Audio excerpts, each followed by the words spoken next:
Well, hello, everybody. Another great day for reading Island of the Blue Dolphins. Another great day for sitting around inside with your sunglasses on. And what's up with that? That's just weird. Yeah. How are you today? Everything going good? You want to hear? Look what I got in the mail. A copy of the book. I've been reading off an iPad, but now I can read off a regular old-fashioned book. What do you like better, reading off a screen or reading off a book? I don't know. I used to only like books when screens first started coming out with books on them. And then I started reading books on an iPad, and I kind of liked it. But I kind of like this too, you know? You don't need any electricity. I don't know. You do need light, though. Anyway, today we're going to read 10, 11, and 12 of Island of the Blue Dolphins. And last we read, it was so sad.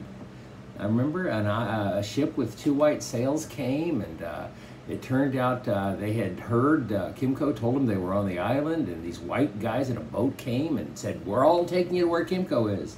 Or is that a thing? Yeah, they're cheap. And so they all got on these small boats and paddled out to the big boat that was going to take them far to the east. And sure enough, Ramo's not on board. And Karana sees him on shore with his fish spear that he had to go back and get, and the boat leaves without him, and she couldn't do it, so she dove in the water and swam back to the island, and the boat left without him. And boy, if that wasn't bad enough, remember her little brother and the wild dogs? Oh my gosh, that was terrible. Killed by wild dogs. So now she's all alone on the island, and she is so sad. Did you write about being alone on an island? I wonder what you put. I'd love to hear them. I guess somebody, maybe your teacher will hear him someday. What would it be like? Would you like it? I don't know. Today is an interesting 3 chapters. She's got a big challenge in front of her. And in your packet, you're going to be writing about this. Have you ever set out to accomplish something, but then failed? Write about it. Yeah. I think we've all done that sometime in our life. We say, I'm going to do this. And, you know, it just doesn't work out for whatever reason. Even though it doesn't work out yet. Yet. Just because you fail at something doesn't mean you can't do it. It just means you can't do it yet. And a lot of things that are worth doing are worth keeping at. Plugging away, plugging away. You get a little bit better at it every day, and then, what do you know? You can do it. So that's what you're going to write about. Have you ever set out to accomplish something and then failed? Write about it. Yeah.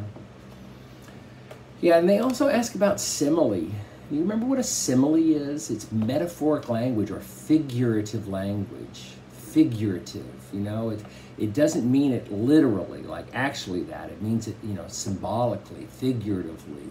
Like, she is like the sun, you know. I don't mean she's, you know, in outer space in a giant ball of gas. I mean, you know, she's warm. You know, she gives off light, maybe. So there's going to be a simile that they're going to ask you about in your packet. And it's comparing 2 things using the word like or as. I think you probably remember that. So keep that in mind as you read. Here we go. Last we left, oh gosh, it was so sad. The ship did not come, and thus winter passed and spring. So that's the author's way of letting us know that 2 seasons went by. That's 6 whole months. So now let's check back in with Karana and see what's happening with her. Chapter 10, Island of the Blue Dolphins, by Scott Dell. Summer is the best time on the Island of the Blue Dolphins. The sun is warm then, and the winds blow milder out of the west, sometimes out of the south. It was during these days that the ship might return, and now I spent most of my time on the rock, looking out from the high headland in the east toward the country where my people had gone, across the sea that was never-ending. Once, while I watched, I saw a small object, which I took to be a ship, but a stream of water rose out from it, and I knew that it was a whale spouting. During those summer days, I saw nothing else. The first storm of winter ended my hopes. If the white men's ship were coming for me, it would have to come during a time of good weather. Now I would have to wait until winter was gone, maybe longer. The thought of being alone on the island while so many suns rose from the sea and went slowly back into the sea filled my heart with loneliness.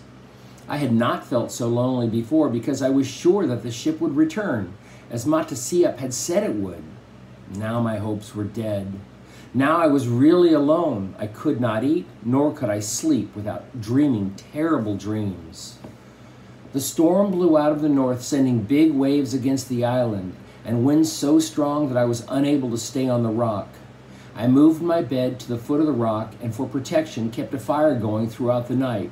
I slept there 5 times. The first night the dogs came and stood outside the ring made by the fire. I killed 3 of them with arrows, but not the leader, and they did not come again. On the 6th day, when the storm had ended, I went to the place where the canoes had been hidden and let myself down over the cliff. This part of the shore was sheltered from the wind, and I found the canoes just as they had been left. The dried food was still good, but the water was stale. So I went back to the spring and filled a fresh basket. I had decided during the days of the storm, when I had given up hope of seeing a ship, that I would take one of the canoes and go to the country that lay toward the east.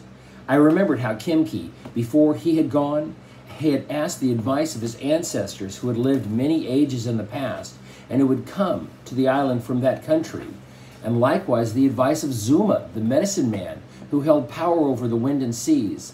But these things I could not do, for Zuma had been killed by the Aleuts, and all my life I had never been able to speak to the dead, though many times I had tried. Yet I cannot say that I was really afraid as I stood there on the shore.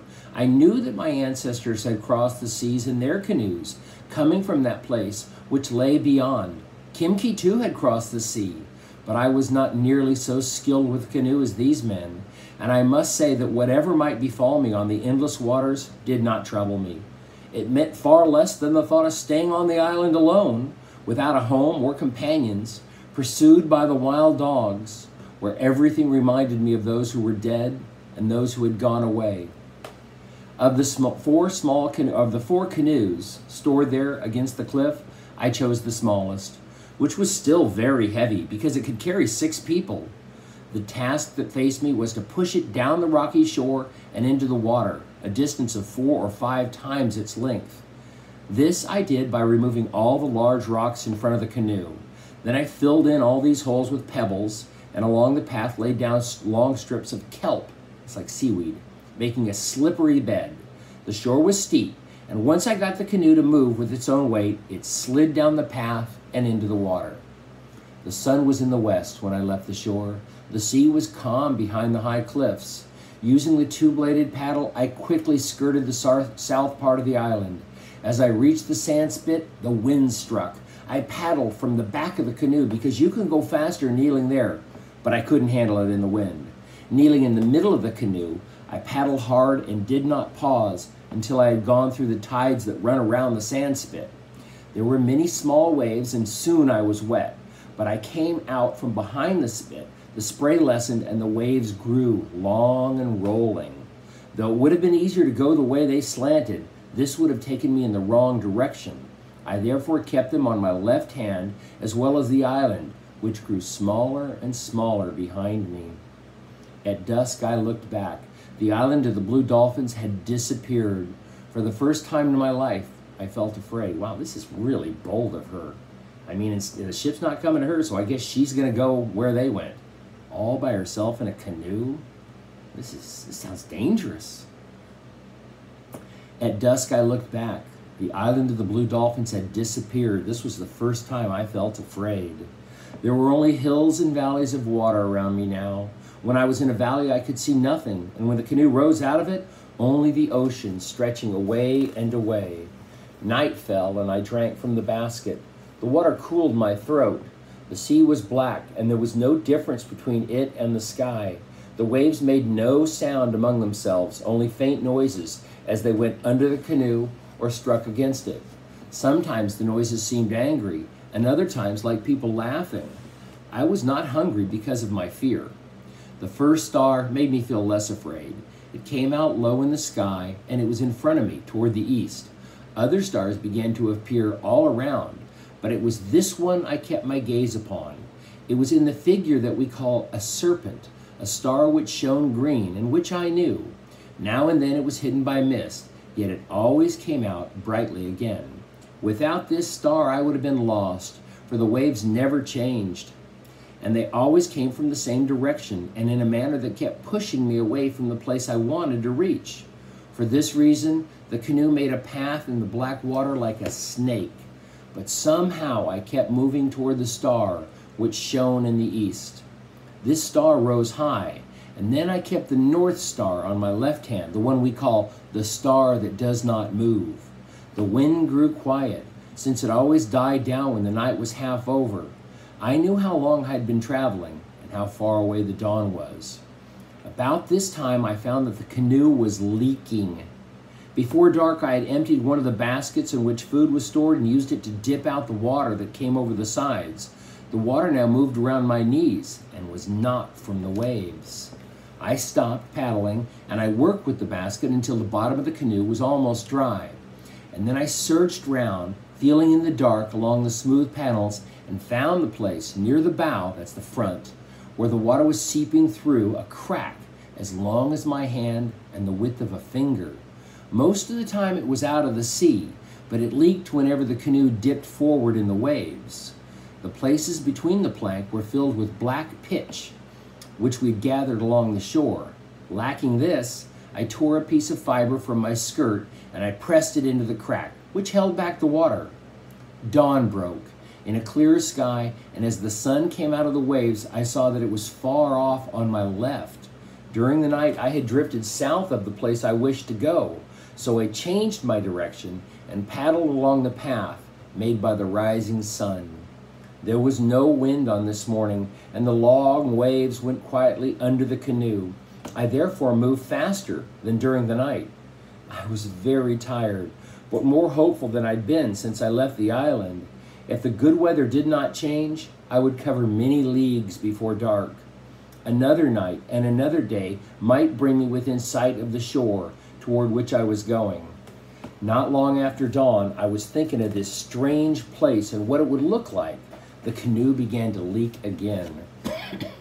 The crack was between the same planks, but it was a larger one, and one close to where I was kneeling. I tore the fiber from my skirt and pushed it into the crack, and it held back most of the water, which seeped in whenever the canoe rose and fell with the waves. Yet I could see the planks were weak from one end to the other, probably from the canoe being stored so long in the sun, and that they might open their whole length if the waves grew rougher. It was suddenly clear to me that it was dangerous to go on. The voyage would take 2 more days, perhaps longer. By turning back to the island, I would not have nearly so far to travel. Still, I could not make up my mind to do so. The sea was calm, and I had come far. The thought of turning back after all this labor was more than I could bear. Even greater was the thought of the deserted island I would return to, of living there alone and forgotten. How many suns and how many moons? The canoe drifted idly on the calm sea, while these thoughts went over and over in my mind. And when I saw water seeping through the crack again, I picked up the paddle. There was no choice except to turn back toward the island. Wow, all that way. And she's going to turn and go back. I knew that only by best of fortune would I ever reach it. The wind did not blow until the sun was overhead. Before that time, I covered a good distance, pausing only when it was necessary to dip water from the canoe. With the wind, I went more slowly and had to stop more often because the water spilling over the sides, but the leak did not grow worse. This was my first good fortune. The next was when a swarm of dolphins appeared. They came swimming out of the west, but as they saw the canoe, they turned around in a great circle and began to follow me. They swam up slowly and so close I could see their eyes, which were large, and the color of the ocean. Then they swam on ahead of the canoe, crossing back and forth and in front of it, diving in and out as if they were weaving a piece of cloth with their own broad snouts. Dolphins are animals of good omen. An omen's like, a sign that something's going to happen. So I guess, her tribe, her people think that if you see a dolphin, that's good. It's good. It's a good omen. It made me happy to have them swimming around the canoe, and though my hands began to bleed from the chafing of the paddle, just watching them made me forget the pain. It was very lonely before they appeared, but now I felt like I had friends with me, and it did not feel the same. The blue dolphin left me shortly before dusk, the blue dolphins. They left as quickly as they'd come, going on to the west, but for a long time I could see the last of the sun shining on them. After night fell, I could see many of them on my thoughts, and it was because of this that I kept on paddling when I wanted to lie down and sleep. More than anything, it was the blue dolphins that took me back home. Fog came with the night, yet from time to time I could see the star that stands high in the west, the red star called Magat, which is part of the figure that looks like a crawfish and is known by that name. The crack in the planks grew wider, so I had to stop, often to fill it with fiber and to dip out the water. The night was very long, longer than the night before. Twice I dozed kneeling there in the canoe, though I was more afraid than I had ever been. But the morning broke clear, and in front of me lay the dim line of the island like a great fish sunning itself on the sea. I reached it before the sun was high, and the sand spit and its tides bore me into the shore. My legs were stiff from kneeling, and the canoe struck the sand, and I fell when I rose to climb out. I crawled through the shallow water and up the beach. There I lay for a long time, hugging the sand in happiness. I was too tired to think of the wild dogs. Soon I fell asleep. It's good she got back to the island, but it's so sad she didn't make it to the east, to where her people were. So she had a plan, but it didn't work out. Maybe it was good she turned around. Who knows? Maybe she would have sunk out there. The canoe did have a leak in it. Chapter 11. I was awakened by the waves dragging at my feet. Night had come, and being too tired to leave the sand spit, I crawled to a higher place where I'd be safe from the tide, and again went to sleep. In the morning, I found the canoe a short distance away. I took the baskets, my spear, and the bow and arrows, and turned the canoe over so that the tides would not take it out to the sea, and then I climbed to the headland where I had lived before. I felt as if I had been gone a long time, and I stood there looking down from the high rock. I was happy to be home. Everything that I saw, the otter playing in the kelp, the rings of foam around the rock that guarded the harbor, the gulls flying, the tides moving past the sandspit, filled me with happiness. I was surprised that I felt this way, for it was only a short time ago that I stood on this same rock, and I felt that I could not bear to live here another day. I looked out at the blue water stretching away, and all the fear I had felt during the time of the voyage came back on me. On the morning I first sighted the island, it had seemed like a great fish sunning itself. I thought that someday I would make the canoe over and go out one more to look for the country that lay beyond the ocean. Now I knew I would never go again. The island of the blue dolphins was my home. I had no other. It would be my home until the white men returned in their ship. But even if they came soon, before next summer, I could not live without a roof or a place to store my food. I would have to build a house. But where? That night I slept on the rock, and the next day I began searching. The morning was clear, but to the north, banks of clouds hung low. Before long they would move in across the island, and behind them many other storms were waiting. I had no time to waste. I needed a place that was sheltered from the wind, not too far from Coral Cove, and close to a good spring. There were two such places on the island, one on the headland, and the other less than a league to the west. The headland seemed to be the more favorable of the two, but since I had not been to the other in a long time, I decided to go there and make certain. The first thing I found, which I had forgotten, was that this place was near the wild dog's lair, their home. As soon as I drew near to it, the leader came to the opening of the island and watched me with his yellow eyes. If I built a hut here, I would first have to kill him and his pack. I planned to do this anyway, but it would take much time. The spring was better than the one near the headland, being less brackish and having a steadier flow of water. Brackish water is water that's a little bit salty, so it's like half fresh, half salty. And you know, you can't drink salty water. You can only drink fresh water. Besides, it was much easier to reach since it came from the side of a hill and not a ravine as the other one did. It was also close to the cliff and a ridge of rocks which would shelter my house. The rocks were not so high as those on the headland, and therefore would give me less protection from the wind, yet they were high enough, and from them I could see the north coast and Coral Cove. The thing that made me decide on the place to build my house was the sea elephants. The cliffs here fell away easily to a wide shelf that was partly covered when the tide came in. It was a good place for sea elephants because they could crawl halfway up the cliff if the day was stormy. On fair days, they could fish among the pools or lie on the rocks. The bull is very large and often weighs as much as 30 men. The cows are much smaller, but they make more noise than the bulls, screaming and barking through the whole day and sometimes at night. The babies are noisy too. On this morning, the tide was low and most of the animals were far out, just hundreds of specks against the waves, yet the noise they made was deafening. I stayed there the rest of the day looking around, and that night, at dawn when the clamor started again, I left and went back to the headland. There was another place to the south where I could have built my house near the destroyed village of Galasat, but I did not want to go there because it would remind me of the people who were gone. Also, the wind blew strong in this place, blowing against the dunes which cover the middle part of the island, so most of the time sand is moving everywhere. Rain fell that night and it lasted 2 days. I made a shelter of brush at the foot of the rock, which kept off some of the water, and I ate food I had stored in the basket. I could not build a fire because of the rain, and I was very cold. On the third day, the rain ceased, and I went out to look for things that I would need for building the house. I likewise needed poles for a fence. I would soon kill the wild dogs, but there were many small red foxes on the island. They were so numerous that I could never hope to get rid of them either by traps or arrows, and they were clever thieves. Nothing I stored would be safe until I had built a fence. The morning was fresh from the rain. The smell of the tide pool was strong.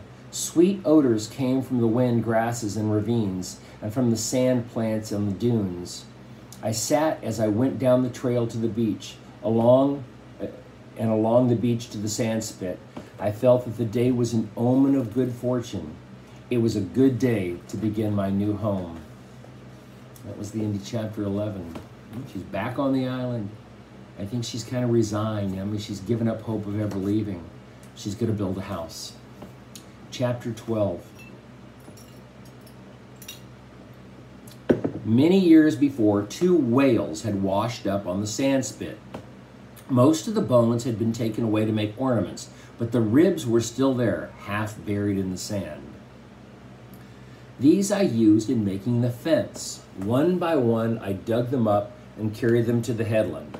They were long and curved, and when I had scooped out holes and set them in the earth, they stood taller than I did. I put the ribs together with their edges almost touching, and standing so they curved outward, which made them impossible to climb. Between them, I wove many strands of bull kelp, which shrinks as it dries and pulls very tightly. I would have used seal sinew to bind the ribs together, for this is stronger than kelp, but wild animals like it and soon would have gnawed the fence down. Much time went into its building. It would have taken me longer, except that the rock made one end of the fence and part of the side.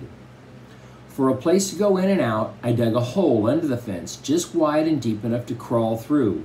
The bottom and sides I lined with stone. On the outside, I covered the hole with a mat of woven brush to shed the rain, and on the inside with a flat rock, which I was strong enough to move. I was able to take 8 steps between the sides of the fence, which gave me all the room I would need to store the things I gathered and wished to protect. I built the fence first because it is too cold to sleep on the rock, and I did not like to sleep in the shelter I had made until I was safe from the wild dogs. The house took longer to build than the fence because it rained many days and because the wood which I needed was scarce.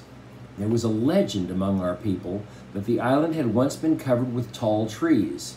This was a long time ago, at the beginning of the world, when Tumiyatowit and Muscat ruled. The 2 gods quarreled about many things. Tumiyatowit wished people to die. Muscat did not.